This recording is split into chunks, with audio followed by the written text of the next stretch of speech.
Hello, hello, hello. Comme on se retrouve aujourd'hui pour une couture qui va être finalement assez simple.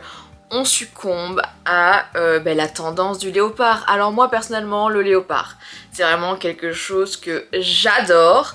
Je sais que c'est un motif qui fait parler de lui, pas forcément toujours dans le bon sens. C'est-à-dire qu'il allie soit un côté genre hyper mode, soit un côté un peu, comment dire, cougar, mal habillé, kitsch. Moi de toute manière, on va pas se mentir, j'adore tout ce qui est kitsch. Vraiment la sobriété ne fait pas partie de ma personne. Donc le léopard, comment vous dire que j'adore ça. Mais par contre, avoir un beau léopard, c'est quelque chose que je trouve hyper difficile. Parce que personnellement j'aime le léopard, mais j'aime quand il est un petit peu foncé, quand il est quand même joliment fait, et j'aime pas tous les léopards. Bref, ça c'est question personnelle, et j'ai craqué sur un tissu. Là maintenant tout de suite je n'ai plus le site en tête, mais de toute manière c'est une vidéo haul que je vous ai fait il y a peu de temps, donc vous pouvez le retrouver, je vous mets le lien en barre d'infos, etc. Et c'est cette magnifique mousseline que je trouve magnifique avec des petits fils de lurex. Elle est un peu transparente et un peu opaque à certains endroits, comme vous pouvez le voir. Et je trouve que ça rajoute vachement de charme au léopard qui est du coup un petit peu plus vaporeux. Donc c'est vrai que, ne sachant même pas ce que j'allais faire, j'en ai commencé d'office 3 mètres, en me disant que je pourrais faire soit une jupe et un haut, soit une robe. Et vraiment je succombe déjà, j'avais eu l'occasion de me coudre avec un tissu léopard violet, une jupe et un petit haut que vous voyez même aujourd'hui, que j'adore, vraiment une pièce très peu discrète mais qui fait son petit effet quand même malgré tout. Et alors là j'ai bien l'intention de vraiment me coudre finalement une robe avec ça. Comme le tissu il est vraiment, on va dire, extravagant, on va partir sur un modèle qui est assez simple. Il faut savoir que j'ai acheté au tout début où je faisais de la couture des magazines couture actuelle, mais que je n'ai jamais osé coudre en fait, par peur de rater, parce que je sais pas pourquoi j'appréhende les tailles là-dedans. Voilà, il faut se le dire. Il y a en fait, ce qui m'embête un peu, et je m'en suis rendu compte a posteriori, c'est que au niveau des tailles, c'est du 40, 44, 48, il n'y a pas les tailles avant, il n'y a pas les tailles après. En plus, là, quand je me suis mesurée, je me suis rendu compte que j'étais censée être la plus grande taille. Je le rappelle, si jamais dans le commerce, j'ai tendance à faire du 42, 44 en fonction des magasins. Ça, comme je dis, c'est en règle générale, car on sait très bien qu'en fonction des magasins, des types de vêtements, la taille peut varier, mais c'est pour vous donner un petit peu mon gabarit. Je fais 1m60 également, donc petite et hanchue. Et quand je cherchais du coup un modèle, j'ai quand même jeté un coup d'œil dans ces fameux magazines et j'ai vraiment trouvé la robe que je voulais. Comme j'étais pas sûre de moi, j'ai quand même cherché dans les patrons indépendants s'il n'y avait pas quelque chose qui me ressemblait. Et en fait, finalement, pas tant que ça. Parce que c'est vrai qu'on se tourne pas vers des patrons indépendants pour des choses très très simples. Parce que là, j'avais vraiment envie d'une robe large, à bretelles, que je pourrais recintrer avec une ceinture, que je pourrais porter telle qu'elle l'était, ou avec des petits soupules en hiver. Ou même tout simplement parce que moi, j'adore le côté léopard avec un grand t-shirt par-dessus. Pouvoir me dire que je le passe par-dessus ma robe et du coup ça fait une jupe, robe, mais du coup je voulais quelque chose d'assez décolleté pour que ça se voit pas sous un t-shirt, enfin bon. J'avais une vraie idée en tête bien précise qui était finalement assez simple.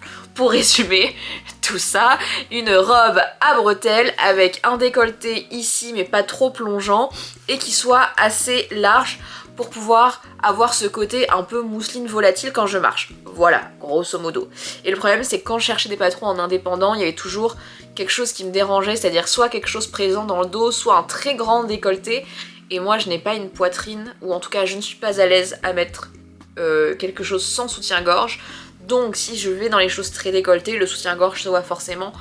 Voilà, c'est pas des choses que j'apprécie du coup. Je me suis retournée vers ce modèle qui a priori ne vend pas du rêve, mais je me suis fiée plutôt au dessin en fait de la gamme de montage, où on a justement cette robe à bretelles qui n'a absolument rien dans le dos, enfin un petit nœud, mais que j'ai regardé, on peut enlever. Donc de toute manière, ça règle le souci pour moi.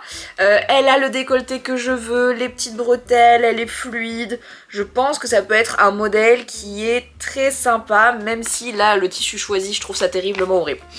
Mais en la recintrant, enfin, je vois la vibe. d'accord? De toute manière, je vous ai pas attendu, j'ai pas coupé mon tissu léopard parce que je voulais être sûre de moi, mais vu qu'il est transparent, il y a une doublure. Doublure que je ne pourrais pas vous dire où je l'ai trouvée car c'est mon beau papa qui a travaillé dans le milieu du rideau et qui m'a donné des doublures que des fournisseurs lui offraient pour voir la qualité. Et il me les a données. Celle-ci est bien évidemment un peu transparente, mais ce que j'aime bien c'est que vous voyez, elle est très fluide. Maintenant, quand on allie le léopard et cette doublure, comme vous voyez là, la transparence en fait elle s'en va totalement. Et de toute manière, je porte toujours des shorts sous mes robes, donc même si c'est un petit peu transparent, ça rajoutera un petit côté sexy au léopard qui est déjà un petit peu scandaleux pour lui. Donc j'ai déjà coupé la doublure, on va assembler la doublure pour voir un petit peu ce que ça rend, si le modèle rend bien sur moi, sinon j'en ai déjà préparé d'avance. C'est là qu'on va voir si on tombe sur une couture très rapide ou finalement beaucoup plus longue.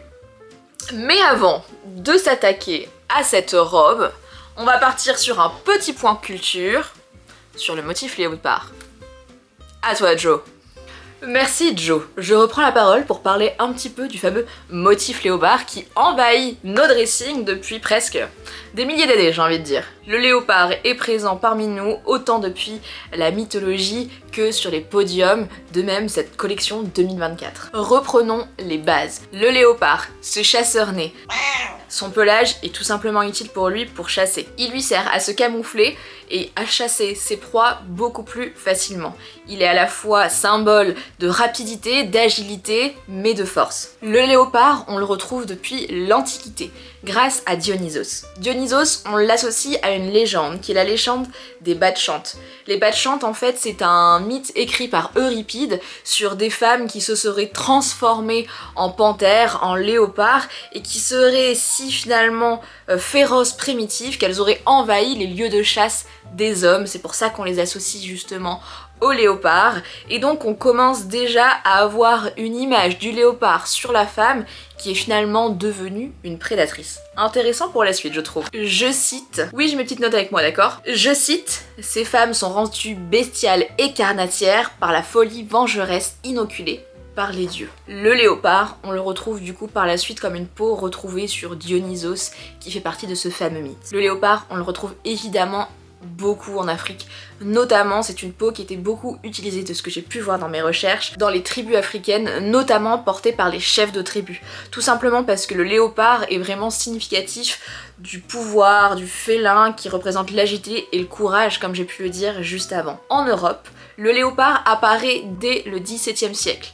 Évidemment, mes recherches, je préfère le dire, vont être auto-centrées autour de l'Europe, de la France notamment, car malheureusement, pour moi, l'histoire du continent africain, où je suis sûre que le léopard est énormément représenté, malheureusement, à l'heure actuelle, dans mes recherches, je n'ai pas trouvé suffisamment de choses pour étayer mes propos, donc on va rester sur quelque chose d'auto-centré sur la France et l'Europe. Donc en Europe, on voit apparaître le léopard sur nos vêtements dès le XVIIe siècle. Tout simplement parce que c'est à ce moment-là que les premières expéditions ont lieu et qu'on recommence à ramener à Louis XIV exactement justement des images de ces fameux félins. Donc quand je dis images, c'est bien du dessin ainsi que des peaux. Mais c'est qu'au XVIIIe siècle qu'on les voit porter sur Louis XV et sur sa cour, le motif et les peaux léopard. Je vous mets quelques petites images de référence. Quand je dis images, c'est le tableau qui illustre bien ça. Le léopard ne fait pas forcément partie à 100% de la tenue, mais permet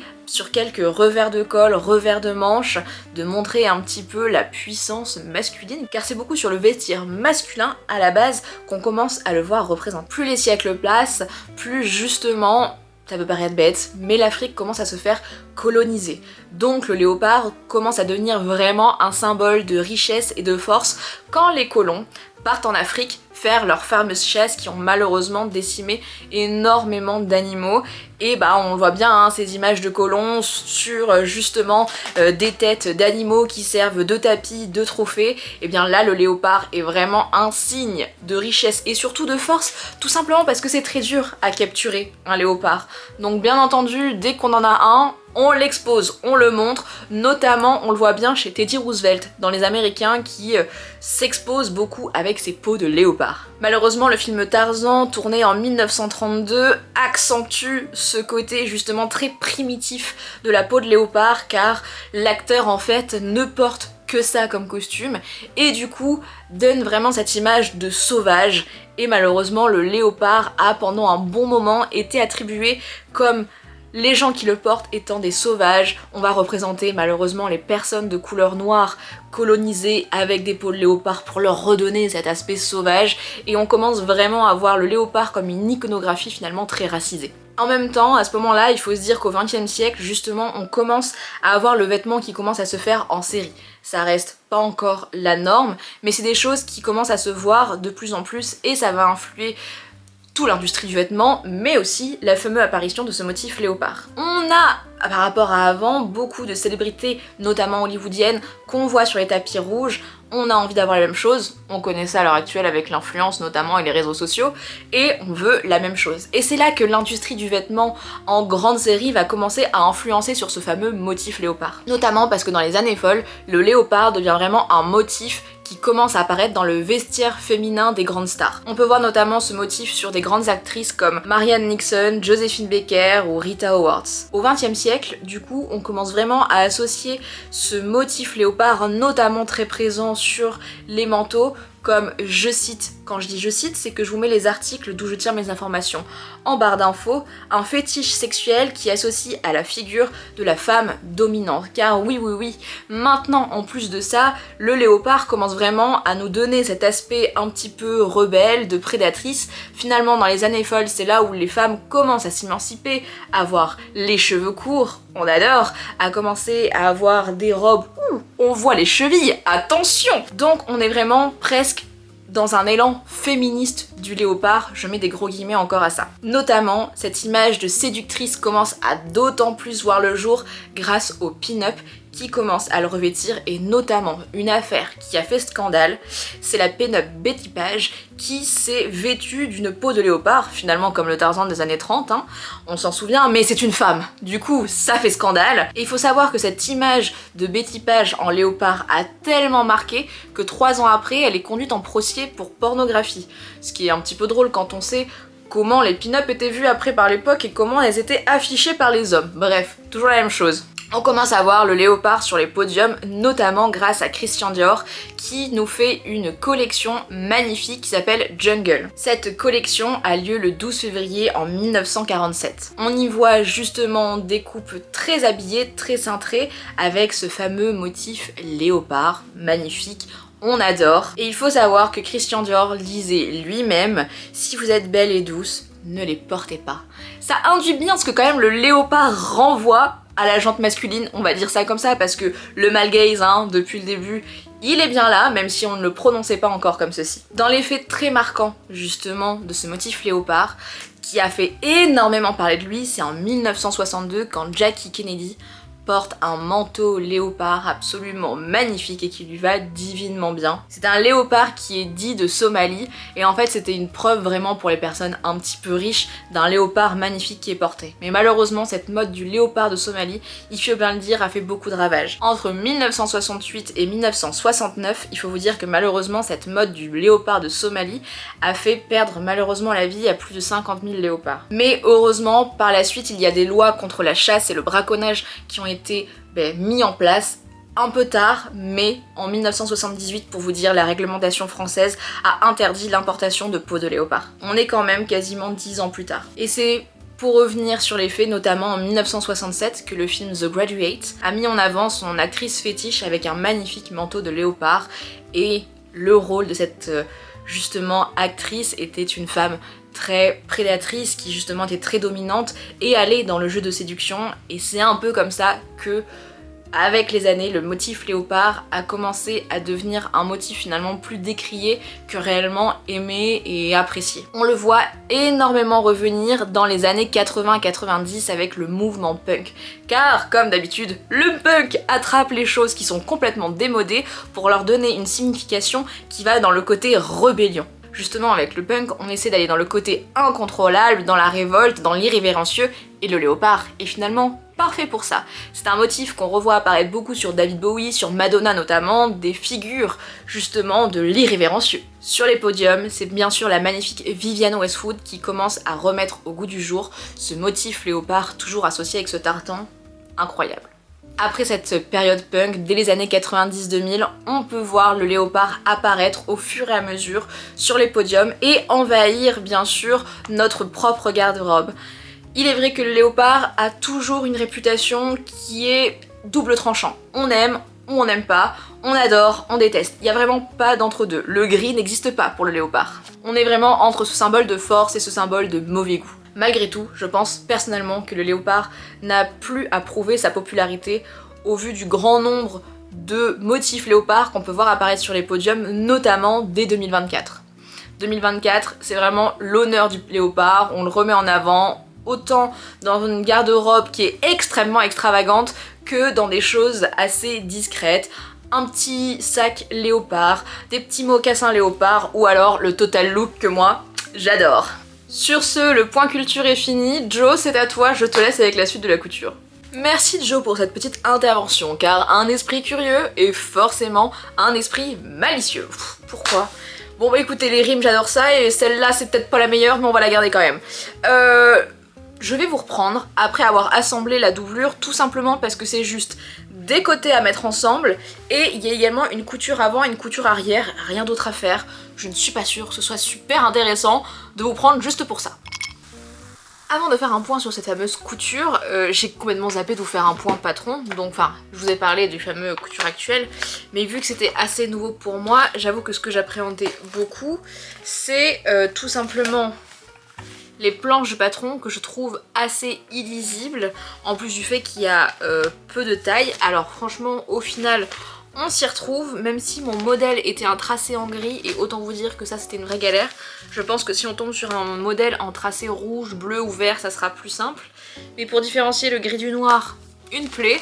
Donc ça a été que ma robe n'est qu'en 2 pièces de patron en fait finalement. Donc on a la pièce dos qu'on va venir coudre juste ici, qui va être le milieu de notre dos, et là qui va être le côté avec l'emmanchure. Et pour l'avant, cette fois-ci, on se retrouve avec le décolleté d'un côté et l'emmanchure de l'autre. C'est vrai que en termes d'explication au niveau du patron, j'ai pas trouvé ça des plus simples. Je m'explique, c'est plutôt en termes d'annotation. À moins que j'ai mal lu, ce qui est aussi probable. Mais par exemple, pour la pièce de devant, il n'y a pas vraiment écrit devant, derrière, enfin quel est l'endroit où on va être au milieu, qui va avec le côté. En vrai, si on a un peu d'expérience, on s'y retrouve assez facilement, mais je tiens quand même à dire que je ne vous conseille pas ces magazines comme premier, voire même deuxième couture. Vous pouvez toujours vous les acheter en vous disant que vous en occuperiez plus tard comme moi, parce qu'ils ont quand même des modèles très sympas qui restent plutôt au goût du jour. En tout cas, je parle pour couture actuelle. Je serais assez curieuse d'aller racheter un magazine qui date peut-être du mois de décembre, qui va arriver, au mois de novembre, pour voir le comparatif entre celui-ci qui datait de... j'ai l'impression qu'il était de 2021. Bref, quoi qu'il arrive, pas en première couture, mais après par la suite pourquoi pas. Là c'est une robe très basique, c'est aussi pour ça que je me suis lancée avec ce tissu que j'aime tant, mais sinon j'aurais d'ores et déjà fait une toile. Reparlons couture. On est avec cette fameuse doublure noire. Ça va être le moment d'essayer de passer ça pour voir un petit peu ce que ça donne. Je vais me l'accrocher un petit peu comme je peux et voir si au niveau de la taille on n'est pas trop mal. Eh bien écoutez, pour la taille on n'est pas trop mal. Il faudra juste que je fasse attention au niveau du décolleté, parce que là si je me penche, comment vous dire que tout le monde a accès à tout. Derrière, ça baille légèrement, je pourrais rétrécir un petit peu au niveau des côtés ici, mais je me dis que ça peut me permettre d'avoir suffisamment de la largeur pour vraiment mettre des couches dessous, des grands t-shirts, ce genre de choses, donc je pense que je vais laisser ça comme ça. Au pire des cas, je viendrai rétrécir à la fin si vraiment je trouve que c'est trop large. Au niveau des bretelles, il va falloir que je mesure pour être sûre que la robe arrive bien à ce niveau-ci et non à celui-là comme il est préconisé, si vous voyez ce que je veux dire. On va couper du coup à ce moment-là le tissu en fait léopard sans rien toucher au niveau du modèle, les bretelles, et puis on assemble tout finalement. Ça va être une couture relativement facile et ça fait du bien de temps en temps, hein, parce qu'entre les galères qu'on a pu avoir à chaque fois, que ce soit simple, pour l'instant on touche du bois, ça fait plaisir. Et du coup on est parti, on se remonte les manches. Bien sûr, je vous ai pas montré ça, mais j'ai coupé mon pan avant, mon pan arrière, ainsi que les bretelles dans mon tissu léopard. Ce tissu léopard, on va s'en occuper déjà par les bretelles. Donc, rien de très compliqué. J'ai cousu mes bretelles avant contre avant que j'ai retourné avec le bidule qui retourne les bretelles. Très sincèrement, ce gadget, je suis dans une relation amour-haine avec lui. Je n'arrive pas à déterminer si c'est super ou si franchement c'est pas terrible. Pour des petites bretelles comme ça, je pense que c'est super, mais quand j'ai eu l'occasion de retourner des choses plus longues, franchement je pense que c'est pas terrible. Bref. Sinon, après cette fameuse mission bretelle, eh bien j'ai assemblé les côtés ensemble. Rien de très palpitant à signaler, hein, parce que tout roule. Donc finalement, quand tout roule, c'est dommage, parce que pour vous, ça vous fait une vidéo pas très longue finalement. Une fois les côtés assemblés, le devant, le derrière assemblés également, on passe au fer à repasser. On repasse à fond nos deux tissus, on repasse et on aplatit bien les bretelles. Ce qui est pas mal et ce que je vois bien avec ce tissu léopard, c'est que le gros avantage, il ne se froisse pas, et ça les amis, quand on peut enlever la corvée de repassage, c'est un bonheur. On finit avec le surjet de l'intérieur, de la doublure noire ainsi que du tissu léopard, et on se retrouve pour le débrief. Bon, c'est chouette, c'est une couture assez rapide finalement, donc ça, on adore. Je suis à 1h30 de couture depuis le moment où je vous ai laissé. À peu près. Enfin, rien à signaler, hein, tout va très bien en fait. Donc je suis très contente, ça rend pas mal. J'ai juste un chouille peur que ce soit grand au niveau des emmanchures quand même. Mais j'ai envie de dire, je laisse tel quel et si jamais ça ne me plaît pas, j'ai moyen de pouvoir le rattraper après par la suite. Donc j'essaie de vous montrer un petit peu ce fameux léopard une fois construit. Donc voilà, moi j'en suis absolument ravie. La couture du milieu ne se voit pas beaucoup, c'est ce dont j'avais un petit peu peur, mais franchement ça passe crème. Et surtout ce dont je suis hyper contente, c'est qu'il me reste vraiment pas mal de tissu. C'est-à-dire que dans le patron il prévoyait 2,80 m de tissu et il me reste à l'heure actuelle, avec des petites chutes qui sont très sincèrement utilisables pour des bretelles, des élastiques, ce genre de choses. On est à l'heure actuelle, on va dire grosso modo à un petit peu moins d'1 mètre de tissu. Dans 30 minutes, je vais promener mon chien pour aller boire un verre par la suite. Donc c'est pas dit que je termine aujourd'hui. Je vais continuer à assembler au moins la doublure ainsi que le léopard et faire un coup de surjeteuse. Ça je pense que c'est amplement suffisant dans le temps qui arrive, mais il restera les ourlets à faire et ça je pense qu'à un moment donné en 30 minutes je n'aurai pas le temps, ou en tout cas ça sera très mal fait et on va éviter de se lancer là-dedans. Bon, je vous reprends finalement 3 coutures plus tard, hein, parce que elle est à peu près cousue, enfin en tout cas elle est assemblée. Il faudra faire un surjet à l'intérieur, mais avant on va l'essayer pour voir ce que ça donne. Eh bien écoutez, on est plutôt pas mal. Alors franchement comme ça donne rien, mais faut l'imaginer stylisé. Pour le décolleté je me suis pas trop mal débrouillée, les bretelles tombent bien à peu près là où est le soutien-gorge. Mais dans l'idée c'est de venir justement par exemple ceinturer un peu tout ça, qui vient à peu près harmoniser un peu la silhouette, ça peut être sympa. Je sais pas si vous voyez un peu le délire. Moi comme ça me plaît bien. Donc je vais faire le surjet à l'intérieur pour faire de la propreté.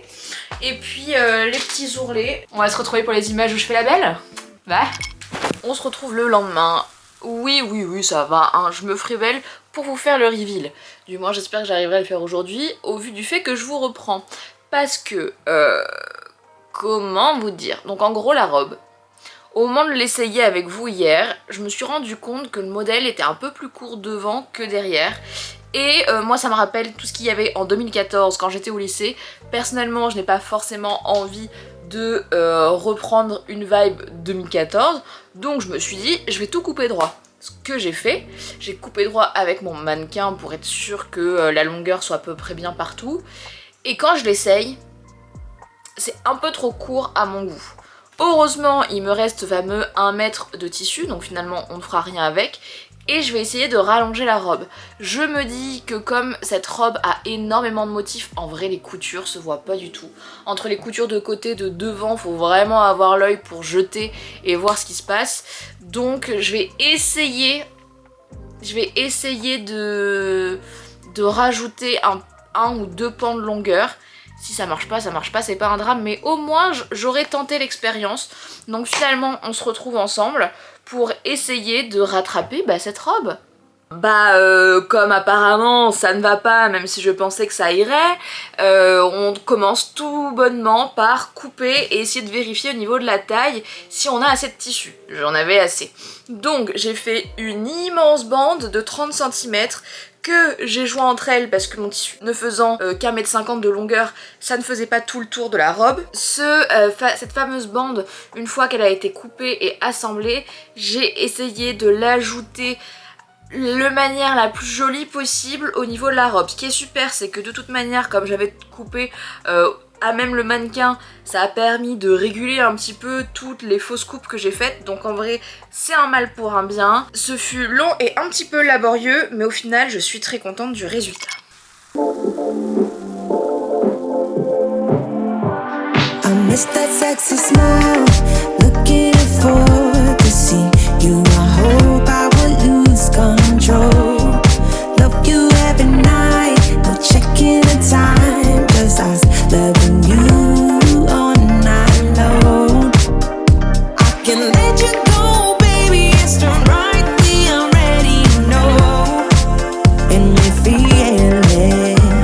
I really do, I say the truth, we can't go any road. Need you now. I'm your queen and you the king right now. It's a kingdom. Bon, comme vous pouvez le voir, j'adore ma robe léopard. Franchement, il faut le dire, ça n'a pas été la couture la plus difficile ou contraignante à faire. C'est peut-être pas la pièce dont je suis le plus fière en termes d'exercice de couture, parce que c'était vraiment des côtés à assembler et finalement c'était un peu le tout. À la limite, le problème qui a été, c'est quand j'ai dû rallonger cette fameuse robe, mais avec tous les motifs qu'il y a, c'est à peine si ça se voit, et à la limite on peut prendre ça pour un volant en quelque sorte. Comment vous dire que j'en suis ravie? En fait, je cherchais de toute manière avec ce motif et cette robe léopard une forme finalement assez simple. Parquet qui grince. Je cherchais une robe assez simple qui puisse finalement s'inscrire dans une sorte de dressing un peu capsule. Ce fameux basique que tu sais que tu peux mettre à toutes les sauces, c'est ce que je cherchais avec cette robe, et je pense qu'avec les images que je vous ai montrées, moi, avec mon style, j'y arrive très bien. C'est vrai que je cherchais vraiment une robe que je puisse décliner en jupe très facilement, et donc de ce fait que je puisse associer de multiples manières avec des choses dessous, des choses dessus, et franchement je trouve que ça marche très bien. Elle est très versatile, je peux la porter autant avec des petites ballerines que des talons, que des Santiago, ça aussi j'en suis ravie. Le motif léopard, on pourrait penser qu'il est assez dense en fait comme ça, mais je reste sur le fait que celui-ci est particulièrement joli. Il est plutôt foncé en fait, et les taches du léopard se fondent et se voient au fur et à mesure. En plus à la caméra c'est pas forcément ce qui ressort le plus, mais en tout cas dans la vraie vie on a quand même ce côté léopard qui ressort bien.